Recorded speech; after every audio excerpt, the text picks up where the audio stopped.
যে ছোট ছোট ডোনেশন পেয়ে এরা খ্রিস্টান হয়ে যাচ্ছে। আমাদেরকে সচেতন হতে হবে, প্রয়োজনে ওই এলাকায় গিয়ে দাওয়াতি কাজ করতে হবে এবং সতর্ক করতে হবে যে বাবা, ইমানের দৌলত এটা বড় জিনিস, তোমার কিছু যদি পয়সা লাগে, সাহায্য লাগে, আমাদের বাংলাদেশে অনেক শিল্পপতি আছে, এখানে গণমাধ্যম আছে, আমি রিকোয়েস্ট করব আপনারা ওখানে ক্ষুদ্র ঋণ প্রকল্প অথবা আপনারা কর্জে হাসানার ব্যবস্থা করেন, যাতে করে এই মানুষগুলো ইমান থেকে বিচ্যুত না হয়ে খ্রিস্টান না হয়ে যায়। কি জবাব আমরা আল্লাহর কাছে দেব? কি জবাব দিব বলেন? শত শত মানুষ এরকম খ্রিস্টান হচ্ছে, ইউরোপ আমেরিকায় মানুষ মুসলমান হচ্ছে, আর আমার দেশে মানুষ খ্রিস্টান হচ্ছে। এগুলো নিয়ে কেউ কথা বলার নাই, কেউ কোনো আলোচনাও করে না। এগুলো উচিত ভাই, এগুলো নিয়ে সচেতনতা তৈরি করা। সুদ খায় তারা যেন আল্লাহ এবং আল্লাহ রাসূলের সাথে যুদ্ধ ঘোষণা করলো। আল্লাহু আকবার! আল্লাহর সাথে যুদ্ধ ঘোষণা, নবীর সাথে যুদ্ধ ঘোষণা, সে আল্লাহকে কিয়ামতে মাফ করবে ভাই? মাফ করবে না। কয় দিনের জিন্দেগি? আপনি এত পয়সা রেখে গেলেন, তাহলে ভাই ভাইয়ের সম্পর্কটা আজকে জোহরের পরেই বন্ধ করে দেন, কাট আপ করে দেন, নাকি? সম্পর্ক ছিন্ন করা যাবে না। সম্পর্ক জোড়া লাগাইলে রিজকে বারাকা দিবে কে? সাদাকা বেশি বেশি করেন, আল্লাহ তাআলা সম্পদ বাড়াবেন ইনশাআল্লাহ। বলেন হয় মন যা চায় আপনি তাই করেন না, মন যা বলে সেটাকে আপনি অনুসরণ করেন না, আপনি মনের গোলামি করেন না, করেন হচ্ছে আল্লাহ রাব্বুল আলামিনের গোলামি। আল্লাহর কসম করে বলছি, আপনি দ্বীনের পথে আছেন, দ্বীনের পথে আছেন, আপনার হৃদয়ের মধ্যে তাকওয়ার নূর পয়দা হয়েছে। জোরে বলেন সুবহানাল্লাহ। এখন সিদ্ধান্ত নেন, আপনাকে নিতে হবে। প্রশস্ত রিজিক আপনি চাইবেন যে আল্লাহ এমন রিজিক দেন যার মধ্যে বারাকা আছে। আর রিজকের মধ্যে সংকট কখন তৈরি হয়? এই যে যারা আপনারা অবৈধ পথে উপার্জন করেন, আমি কারণ নাম মেনশন এখানে অবশ্যই করব না, কেউ কষ্ট নেবেন না।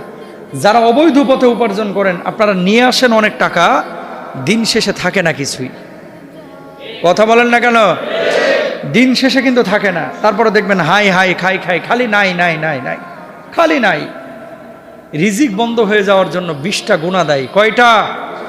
20টা। 1 নাম্বার, ফাইল্লাম তাফআলু ফাযানু বিহারবিম মিনাল্লাহি ওয়া রাসূলিহি। খেয়াল করেন, যারা সুদ খায় তারা যেন আল্লাহ এবং আল্লাহ রাসূলের সাথে যুদ্ধ ঘোষণা করলো। আল্লাহু আকবার! আল্লাহর সাথে যুদ্ধ ঘোষণা, নবীর সাথে যুদ্ধ ঘোষণা, সে আল্লাহকে কিয়ামতে মাফ করবে ভাই? মাফ করবে না। কয় দিনের জিন্দেগি? আপনি এত পয়সা রেখে গেলেন, এই সন্তানগুলো কিন্তু একদিন ভোগ করবে, আর আপনি কবরে, ওরা খাবে দুনিয়ায় হাঁস, আপনি খাবেন কবরে বাঁশ। কথা বলেন ঠিক কিনা? আপনি কামাচ্ছেন কার জন্য? ছেলে মেয়েদের জন্য না। আপনি কয় টাকা খান? কামাচ্ছেন তো ছেলে মেয়ে বউ বাচ্চার জন্য। আপনি তো মারা যাবেন, কিন্তু কি রেখে গেলেন? আল্লাহর সাথে, আল্লাহর নবীর সাথে যুদ্ধ ঘোষণা করে কোনোদিন টিকা যায় না। কথা বলেন ঠিক কিনা? তাহলে এই রিস্কের কমতির জন্য, বন্ধ হয়ে জন্য, বারাকার জন্য 1 নাম্বার দায়ী হচ্ছে সুদ। কি?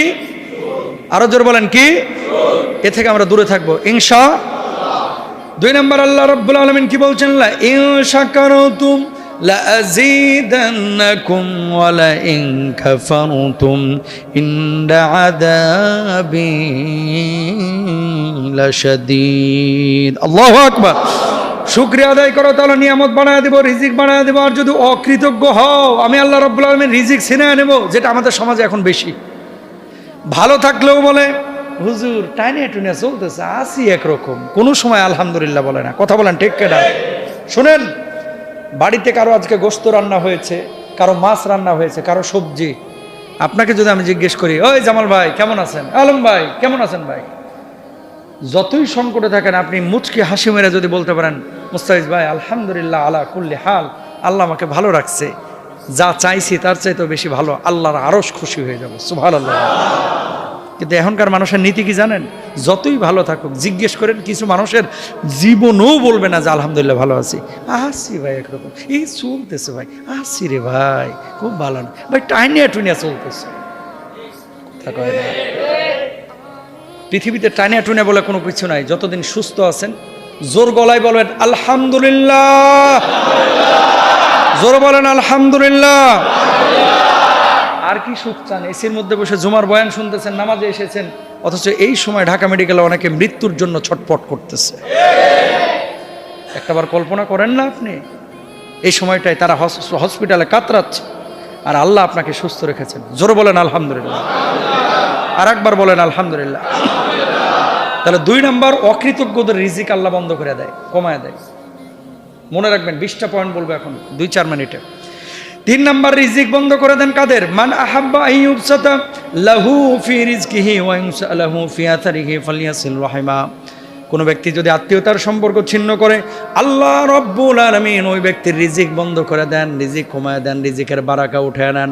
আর কেউ যদি আত্মীয়তার সম্পর্ক রক্ষা করে, আল্লাহ রব্বুল আলামিন তার রিজকের মধ্যে বারাকা দেন, প্রশস্ত দান করেন। বলেন সুবহানাল্লাহ। তাহলে ভাই ভাইয়ের সম্পর্কটা আজকে জোহরের পরেই বন্ধ করে দেন, কাট আপ করে দেন, নাকি? সম্পর্ক ছিন্ন করা যাবে না। সম্পর্ক জোড়া লাগাইলে রিজকে বারাকা দেবে কে? কল্পনা করতে পারেন, এগুলো কিন্তু হাদিসের কথা, আমার না, যে রিজকের সাথে আত্মীয়তার সম্পর্ক রক্ষা করা এটা দায়ী। আল্লাহু আকবার বলেন। এরপর আল্লাহর নবী বলছেন অসততা। ব্যবসায় মিথ্যা কথা বললে সাময়িক লাভ হয়, কিন্তু স্থায়ী লাভ করা যায় না। মান গসানা ফালাইসা মিন্না। যে ধোকাবাজি করে সে আমার দলভুক্ত না। হয়তো বা চিটারি বদমাইশি করে কিছু কিছু লোক আছে, দেখেন না, 3 টাকার জিনিস 30 টাকায় বেচে। আমার এক দোস্ত, তিনি বললেন যে ভাই, আমার মেয়েটা অসুস্থ, থাইল্যান্ডে 20 লাখ টাকা ওই যে কেমোতে চাচ্ছে। 20 লাখ কেমো, ক্যান্সার আক্রান্ত রোগীদেরকে কেমোতে দেয় না? সেম ট্রিটমেন্ট বাংলাদেশে এখন ওনার খরচ হচ্ছে 1.5 থেকে 2,000 টাকা। আল্লাহু আকবার বলেন। তো তার মানে যদি না বুঝেন, কতজন যে কতভাবে আপনারা সিস্টেম করে ফেলবে।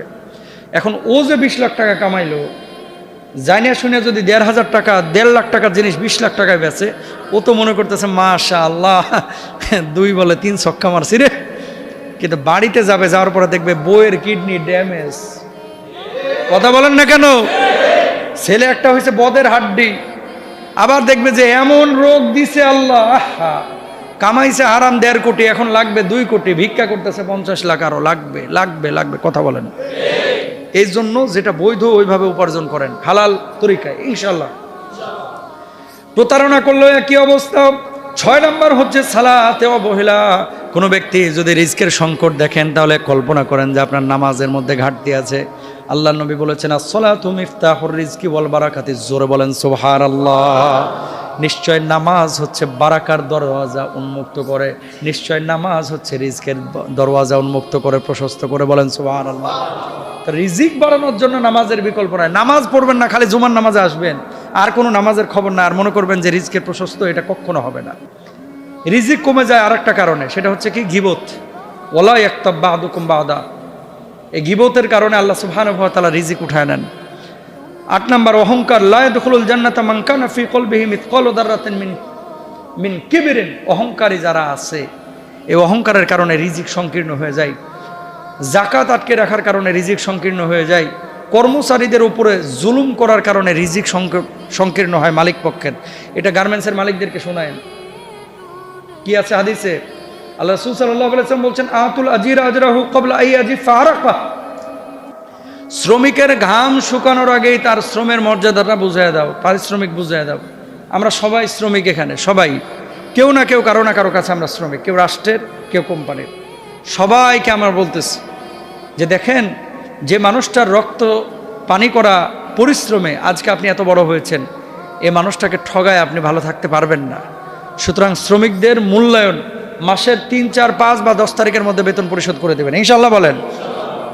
আর যদি না করেন, তাহলে এই হাদিসের পরিপন্থী কাজ হবে। আল্লাহ তাআলা অন্যদিকে আপনার রিজকের বারাকা দেবেন না।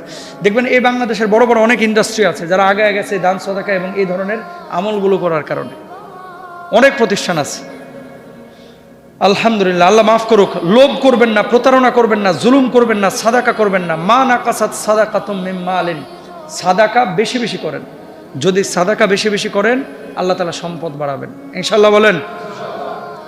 বাচ্চাদের উপরে জুলুম করবেন না। ইত্তাকুল্লাহ ফিন নিসা। নারীদেরকে মারবেন না, বউদের উপরে অত্যাচার করবেন না, ছোট ছোট বাচ্চাদের উপরে জুলুম করবেন না, তাহলে রিজকের মধ্যে প্রশস্ততা আসবে। মিথ্যা কসম যদি কেউ করে, তার রিজিকের মধ্যে সংকট তৈরি হয়। অলসতা। ও আল্লাহ ইসালিল ইনসান ইল্লা মা সা। চেষ্টা চালাবে না, খাবে না, দাবে চাকরি করবে না, ব্যবসা বাণিজ্য করবে না, খালি ঘরের ভেতরে আর হুজুরের সামনে এসে আল্লাহ রিজিক দাও, রিজিক দাও। রিজিক কি এই মসজিদের ছাদ ফাইটে আসবে নাকি? চেষ্টা করা দরকার আছে না নাই? আছে। তো চেষ্টাটা কি? ফাইদা কুদিয়াতিস সালাত ফান্তাশিরু ফিল আরদ। নামাজ আদায় হয়ে গেছে, সোজা মসজিদ থেকে বাইরে হন। এখন মসজিদের কোনো কাম নাই, এখন বাইরে যান, জীবিকা তালাশ করেন। সুবহানাল্লাহ বলেন। ওমর রাদিয়াল্লাহু তাআলা আনহু জামানায় কয়েকজন খালি গোল হয়ে বসে থাকে আর বিড়বিড় করে কি যেন আলোচনা করে। ওমর প্রথম দিন দেখছে, দ্বিতীয় দিন বলতেছে এই তোমরা করো কি? আমরা ইসলামী আলোচনা করতেছি, কোরআন হাদিসের আলোচনা। এরপরে কিছু বলেন। তৃতীয় দিন বলতেছে কি রে আবার বসছো দেখি, কারণটা কি, করো কি? আমরা দিনই আলোচনা করতেছি। ওমর বলতেছে তোকে কি দুনিয়া নাই, তোকে রুটি রুজি নাই? ওটা চাইতে তো এটা বেশি জরুরি। তখন ওমর বলছে কাল থেকে দেখলে কিন্তু পিটে মসজিদ থেকে বাইর করবো। আল্লাহু আকবার বলেন। কিছু লোক আছে এরকম, বুঝছেন, মসজিদের চিপায় বসে থাকে সারাক্ষণ, মানে দিনের ফ্রেমে থেকে মনে করে যে এই নামাজ পড়বো, রোজা করবো, হজ করবো, এই সরি নামাজ পড়বো, রোজা করবো, আল্লাহ বিল্লাহ করবো, আল্লাহ খাবার দিয়ে যাবে না। আল্লাহই বলেছেন যে জমিনে ছড়ায় পড়ো, মসজিদে আসবা ইবাদতের জন্য, তালিমে বসবা, হালাকায় বসবা, ওয়াজ শুনবা, মাহফিল শুনবা, কিন্তু কাজের সময় কাজ আগে, ওটাও ইবাদত। সুবহানাল্লাহ বলেন। আপনি গার্মেন্টসে কাজ করতেছেন, প্রতিটা সেলাই আপনি সওয়াব পাবেন। আপনি দোকানে বেচা কিনা করতেছেন, আপনি সওয়াব পাবেন। এটা হাদিসের কথা, আমার কথা না। এজন্য আল্লাহ সালিল ইনসান ইল্লা মা সা, চেষ্টা করতে হবে। তকদিরে অসন্তুষ্ট কেউ যদি থাকে, অনেক ভাইয়েরা আছেন যারা আপনারা চিন্তা করেন যে আল্লাহ তুমি তো অনেক কিছু দিতে পারতা, আমার দিলা না, কোটিপতি বানাইলে তোমার সমস্যাকে, আল্লাহকে কোনো অভিযোগ করবেন না, কখনো না, ইনশাল্লাহ বলেন। সবসময় আল্লাহকে বলবেন যে আল্লাহ যা দিছে আমার জন্য যথেষ্ট, আলহামদুলিল্লাহ, আল্লাহ খুশি হবে। আর যখন আল্লাহকে অভিযোগ করবেন, আল্লাহ জামাল বাইরে দিলে আমার আমি কি দোষ করলাম মাহবুদ, খবরদার। এটা যখনই আপনি বলবেন, তখন ওই হাদিস আপনার মানে পেটের মধ্যে, রেহেমের মধ্যেই তো আল্লাহ তাআলা আপনার রিজিক লিখে দিয়েছেন। এখন কেন আল্লাহ দিয়েছেন এটা, আপনাকে গরিব কেন বানাইলো, কেন সংক্ষিপ্ত রিজিক দিল? আর আপনি ধনীর চাইতে, ধনীর হিসাব কিয়ামতের ময়দানে কি হবে আপনি জানেন? আপনি তো তাদের 500 বছর আগে জান্নাতে যাবেন। সুবহানাল্লাহ বলেন। এই দুনিয়ায় পয়সা যত বেশি, গুনাহ তত বেশি। কথা বলেন না কেন? মদ যারা খায়, এগুলো কি ফকির মিসকিন মদ খায়? মাল আছে দেখে তো মদ খায়। এই যে থাইল্যান্ডে গিয়ে ইস্পাট যারা যায়, এগুলো কি ফকির মিসকিন যায়? মাল আছে দেখেই তো যায়। ওই বেটা কিয়ামতের ময়দানে মাথা ঠুকবে আর বলবে যে আল্লাহ যদি পয়সা না দিতা তাহলে তো থাইল্যান্ডে যাইতাম না। কথা কয় না? আল্লাহ যদি পয়সা না দিতা তাহলে তো মদ খাইতাম না। আল্লাহ পয়সা না দিতা, আর আপনি সেদিন মুচকি হাসবেন আর মুছের নিচে তেল দিবেন। সুবহানাল্লাহ, আল্লাহ গরিব বানাইছিল, ভালোই করছে না। কথা বলেন না কেন? পৃথিবীতে বড় কিছু পাপ আছে, যেই পাপগুলো করার জন্য মাল লাগে, মাল, ঠিক না? কি লাগে? টাকা লাগে, পয়সা লাগে। তো আল্লাহ হয়তো আপনার এই জন্য দেয় নাই যে যদি দিত আপনি হয়তো হারামখোরের মতো করতেন। এটা তো আপনি জানেন না, এটা তো আমি জানি না। মনে রাখবেন, নবীজি বলেছেন আমি ধনাঢ্যতাকে ভয় পাই, গরিবকে ততটা দিনের জন্য ভয় পাই না। বুঝছেন? আল্লাহ নবী এটাও বলেছেন কাদাল ফাকরু আইয়াকুনাল কুফরা, দারিদ্রতা মানুষকে কখনো কখনো কুফুরের দিকে নিয়ে যায়। দারিদ্রতা কখনো কখনো কুফুরের দিকে নিয়ে যায়। আমি এখানে জানি অনেকে আপনারা রংপুর এরিয়ার লোক আছেন, লালমনিরহাট এরিয়ার লোক আছেন। আপনাদের কাছে একটা রিকোয়েস্ট, আপনাদের এরিয়ায় কিন্তু বেশ খ্রিস্টান হয়ে যাচ্ছে মানুষ। এই যারা গরিব মানুষ, ওই বিভিন্ন আপনার এগুলোর কি বলে, দাতব্য সংস্থা, বিদেশ থেকে টাকা নিয়ে এসে এদেরকে ছাগল দান করে, এদেরকে ক্ষুদ্র ঋণ দেয়, দেওয়ার পরে বোঝায় যে দেখছো তোমাদের ধর্ম কিছু করতে পারছে তোমাদের জন্য, অথচ দেখো আমরা কি করলাম তোমারে। নানানভাবে ছলে বলে কৌশলে ওদের ধর্মটা ওদের ভিতরে ঢুকে দেয়। কথা বুঝতে পেরেছেন? ইউরোপ আমেরিকায় গির্জা বন্ধ হচ্ছে, ওরা এখন টার্গেট নিচ্ছে এশিয়ায়, যে ওইদিকে তো এখন খ্রিস্টান ধর্মও মানুষ মানে না, নাস্তিকতায় চলে যাচ্ছে সবাই, ওদের গির্জাগুলো বন্ধ হয়ে যাচ্ছে। শুধু ইংল্যান্ডেই মসজিদ এখন প্রায় 2200-র উপরে। সুবহানাল্লাহ বলেন না?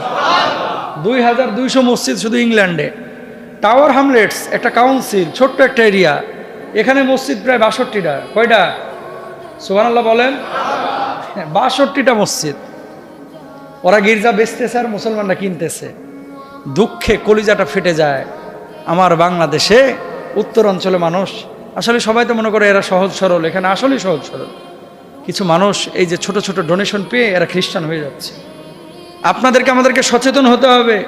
প্রয়োজনে ওই এলাকায় গিয়ে দাওয়াতি কাজ করতে হবে এবং সতর্ক করতে হবে যে বাবা, ইমানের দৌলত এটা বড় জিনিস। তোমার কিছু যদি পয়সা লাগে, সাহায্য লাগে, আমাদের বাংলাদেশে অনেক শিল্পপতি আছে, এখানে গণমাধ্যম আছে, আমি রিকোয়েস্ট করব আপনারা ওখানে ক্ষুদ্র ঋণ প্রকল্প অথবা আপনারা কর্জে হাসানার ব্যবস্থা করেন, যাতে করে এই মানুষগুলো ইমান থেকে বিচ্যুত না হয়ে খ্রিস্টান না হয়ে যায়। কি জবাব আমরা আল্লাহর কাছে দেব? কি জবাব দিব বলেন? শত শত মানুষ এরকম খ্রিস্টান হচ্ছে। ইউরোপ আমেরিকায় মানুষ মুসলমান হচ্ছে আর আমার দেশে মানুষ খ্রিস্টান হচ্ছে। এগুলো নিয়ে কেউ কথা বলার নাই, কেউ কোনো আলোচনাও করে না। এগুলো উচিত ভাই, এগুলো নিয়ে সচেতনতা তৈরি করা। আপনারা যারা উত্তর অঞ্চলের আছেন, আপনাদের কাছে রিকোয়েস্ট, একটু দাওয়াতি কাজ করেন, এই ধরনের কিছু উদ্যোগ নেন, ব্যক্তি উদ্যোগে। বাড়ির আশপাশে যদি এরকম কোনো লোক দেখেন, তাকে বোঝানোর জন্য আমাদের সাথে ফোনে কথা বলান বা আমাদেরকে নিয়ে যান, আমরা যাবো ইনশাআল্লাহ। যে কী কারণে এই লোকটা ধর্মচ্যুত হলো, আল্লাহর কাছে জবাব দেওয়া লাগবে তো খতিবদের, বক্তাদের, যে আপনারা কেন বোঝান নাই। আল্লাহ সুবহানাহু ওয়া তাআলা আমাদের প্রত্যেককে বোঝার তৌফিক দান করুন।